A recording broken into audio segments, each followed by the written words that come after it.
Assalamualaikum warahmatullahi wabarakatuh. Selamat pagi Ananda semua. Baik, kepada ketua kelas dipersilakan untuk mempersiapkan kelasnya ya.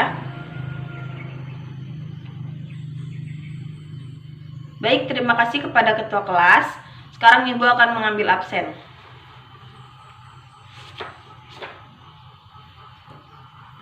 Sepertinya hadir semua ya Ananda ya. Nah, sebelum kita masuk ke materi, Ibu ingin bertanya, apakah Ananda pernah mendengar dongeng? Ada yang tahu apa itu dongeng? Ya, betul ya. Ibu akan jelaskan.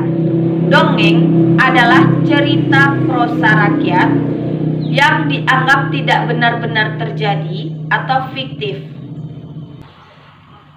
Baik, sekarang kita akan masuk ke struktur dongeng. Itu ada 3. Yang pertama pendahuluan, yang kedua ada kejadian atau peristiwa, dan yang ketiga itu ada penutup.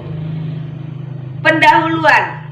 Ini adalah bagian yang berisi pertanyaan umum, yaitu kalimat pengantar untuk memulai dongeng atau sebelum kalimat pembuka paragraf bagian pertama.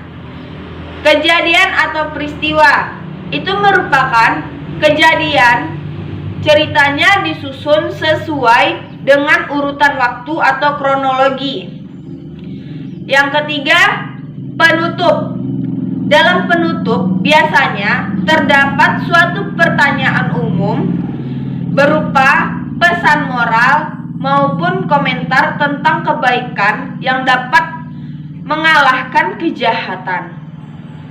Kalimat penutup yang sering ditemukan dalam dongeng biasanya mereka hidup bahagia selamanya. Baik, kita akan masuk ke jenis-jenis dongeng. Yang pertama ada dongeng binatang atau fabel. Dongeng ini tokohnya itu diperankan oleh binatang yang memiliki sifat atau perilaku layaknya seorang manusia. Contohnya saja itu ada dongeng si kancil. Kedua, itu ada dongeng biasa, adalah dongeng yang biasanya menceritakan suka maupun duka dan impian seseorang. Contohnya itu ada dongeng Ande-Ande Lumut. Tahu kan Ananda? Dan yang ketiga, ada lelucon atau jenaka. Dongeng ini akan berisi cerita lucu dari tokoh-tokohnya. Contohnya itu ada si Kabayan dari Jawa Barat dan para Balatama itu dari Bali. Dan yang keempat itu ada dongeng legenda.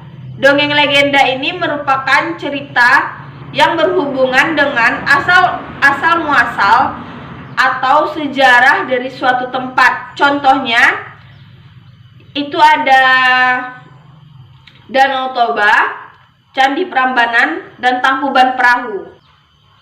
Selanjutnya ada myth atau dikenal juga mitos, adalah dongeng yang isinya berhubungan dengan kepercayaan dan hal-hal gaib yang dipercaya oleh masyarakat tertentu.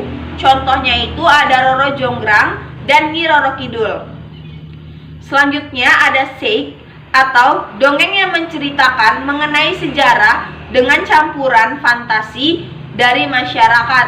Contohnya itu ada dongeng si Pitung. Nah, yang terakhir itu ada parabel. Dongeng yang isinya mengandung nilai-nilai keagamaan moral hingga pendidikan untuk pandangan hidup. Contohnya itu ada kisah Malin Kundang dan hikayat Bayan Budiman. Nah, untuk tugas Ananda silahkan cari jenis-jenis dongeng, terserah mau dongeng apa saja, terserah ya. Nah, Ananda tentukan mana pendahuluan, mana kejadian atau peristiwa, dan mana penutupnya. Dikumpulkan untuk minggu depan ya. Jadi kesimpulannya adalah dongeng merupakan cerita prosa rakyat yang dianggap tidak benar-benar terjadi atau fiktif dan memiliki 3 struktur, yaitu pendahuluan, kejadian dan peristiwa, dan penutup. Jika ada salah Ibu mohon maaf. Wassalamualaikum warahmatullahi wabarakatuh.